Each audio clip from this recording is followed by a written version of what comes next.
Hello friends, and welcome to the tutorial on using Sage to teach. At the end of the tutorial, you will be able to use @interact feature of Sage for better demonstration, then share, publish and edit Sage worksheets for collaborative learning. Before beginning this tutorial, we would suggest you to complete the tutorial on getting started with Sage and getting started with symbolics. Let us start by looking at the typical example of demonstrating a damped oscillation. So you can type T is equal to VAR within brackets in single quotes T. Then next line you can type P1 is equal to plot within brackets e raised to minus t star sine within brackets 2 star t comma within brackets t comma 0 comma 15, and the third line you can type show P1.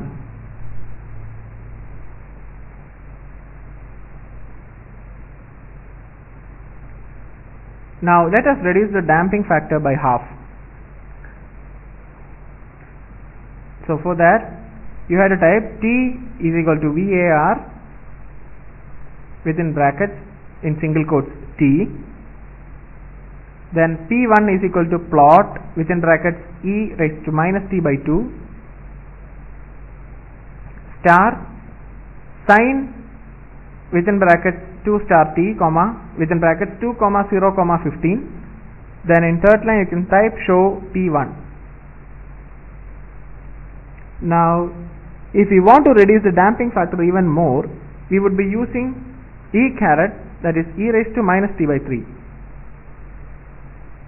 We can observe that every time we have to change, all we do is change something very small and reevaluate the cell.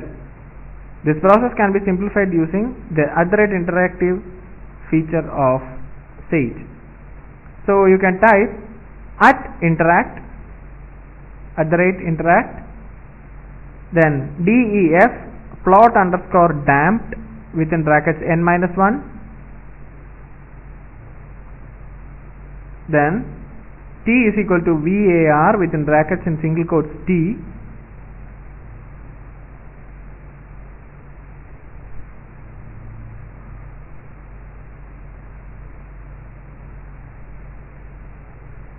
then P1 is equal to plot e raised to minus t by n star sine 2 star t, then brackets t comma 0 comma 20, then type show P1.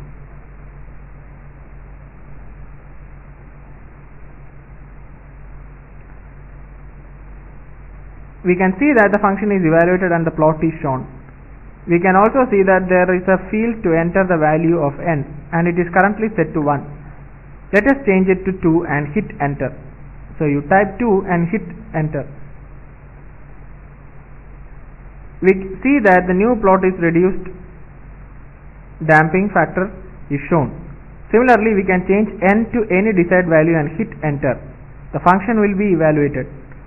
This is a very handy tool while demonstrating or teaching. Pause the video here and try out the following exercise and resume the video. Plot the sine curve and vary its frequency using the @interactive feature. Now switch to your worksheet for solution. You can type @interact, then def sine underscore plot n is equal to 1, then x is equal to VAR within brackets in single quotes x, then P2 is equal to plot sine n star x comma 0 comma 2 star pi, then finally you can type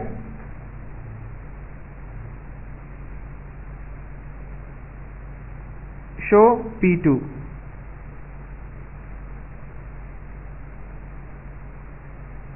So often we would want to vary a parameter over range instead of taking it as an input from the user. For instance, we do not want the user to give n as 0 for the damping oscillation we discussed. In such cases, we use a range of values as default argument. @interact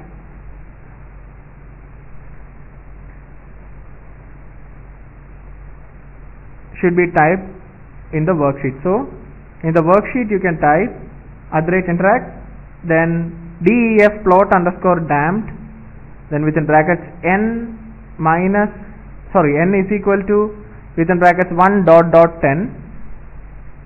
Then next line you can type t is equal to var, then within single quotes t in brackets,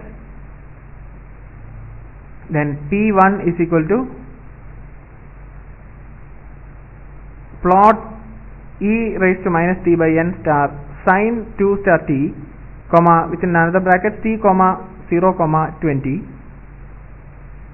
Then you can type show p1.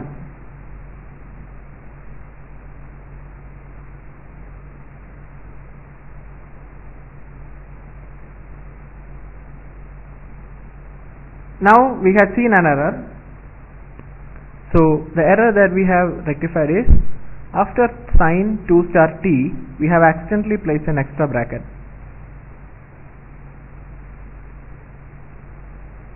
Okay, so we get similar plot, but the only difference is the input widget. Here it is a slider unlike an input field. We can see that the slider is moved, the function is evaluated and plotted accordingly.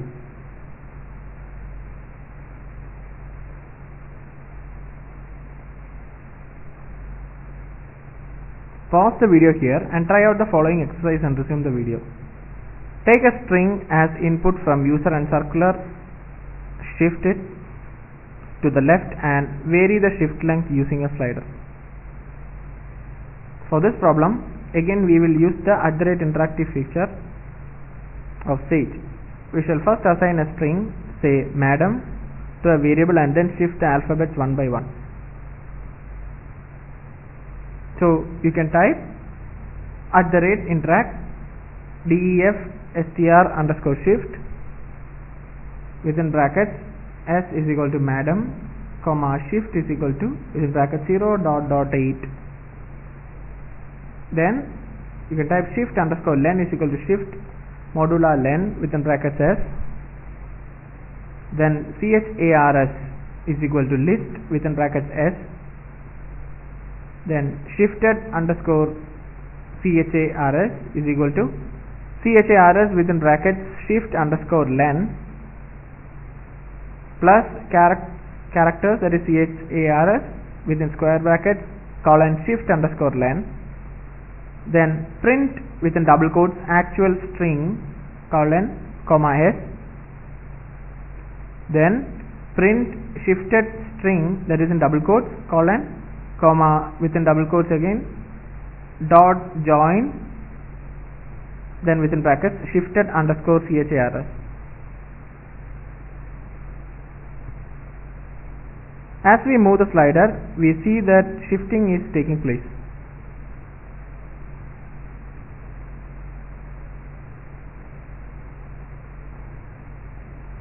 Sometimes we want the user to have only a given set of options. We use a list of items as the default argument in such situations. So you can type @interact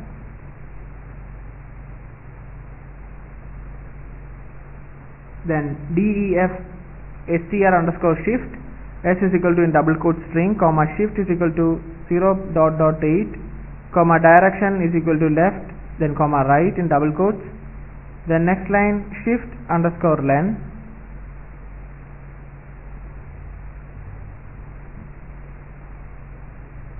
is equal to shift modular len within bracket s, then chars is equal to list within bracket s.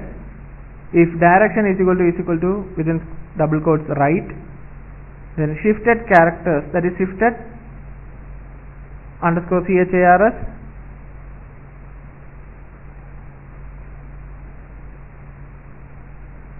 is equal to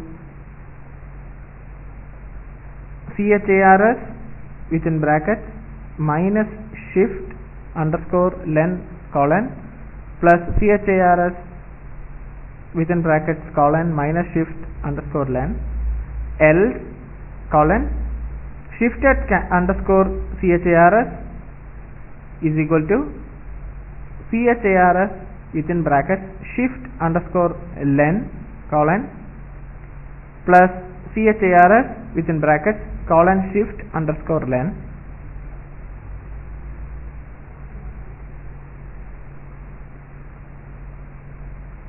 Then type print within double quotes actual string colon comma s, then print shifted string in double quotes, then again comma and a double quote,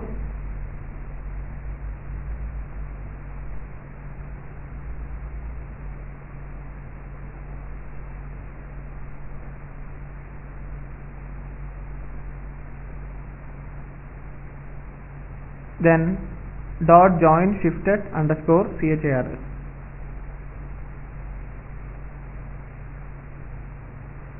We can see that the buttons are displayed, which enables us to select from a given set of options.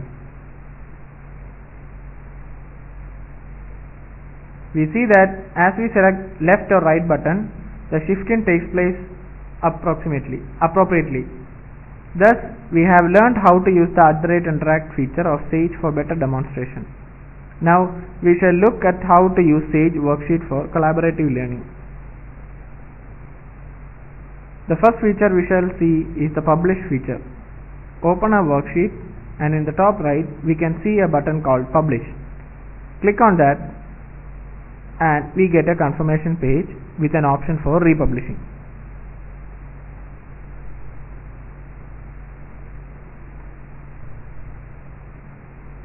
For now, let's forget that option and simply publish by clicking yes. The worksheet is now published. Now let's sign out and go to the Sage Notebook home. We see link to browse publish sheet worksheet. Let's click on it and we can see the worksheet. This does not require login and anyone can view the worksheet. Alternatively, if one wants to edit the sheet, there is a link on top left corner that enables the user to download a copy of the sheet onto their home.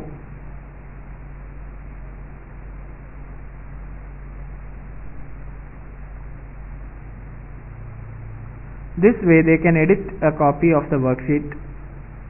We have learned how to publish the worksheet to enable users to edit a copy. Next, we shall look at how to enable users to edit the actual worksheet itself. Let us open the worksheet and we see a link called share on top right of the worksheet. Click the link and we get a box where we can type the usernames and users whom we want to share the worksheet with. We can even specify multiple users by separating their names using commas. Once we have shared the worksheet appears on the home of shared users. So this brings us to the end of this tutorial. And in this tutorial we have learned to use interactive features of Sage using @interact, then publishing our work, and edit a copy of the one of the published worksheet, then share the worksheet with fellow users. Here are some self-assessment questions for you to solve. First one, which default argument when used with @interact gives a slider starting at 0 and ending in 10? Options are 0.11, then range 0,11, then 0, 1, 2, 3, 4, 5, 6 up to 10 separated by commas, then in brackets 0.10. Second question, what is the input widget result by using n is equal to 2, 4, 5, 9 in the default arrangement along with @interact? Default arguments along with interact. So options are input field, set of buttons, slider, none. So now we will look at the answers. First one, the default argument used with @interact which gives a slider starting at 0 and ending at 10 is 0.10. The input widget resulted by using n is equal to 2, 4, 5, 9 in the default arguments along with will give the set of buttons. That is the second one's answer. So we hope you have enjoyed this tutorial and found it useful. Thank you.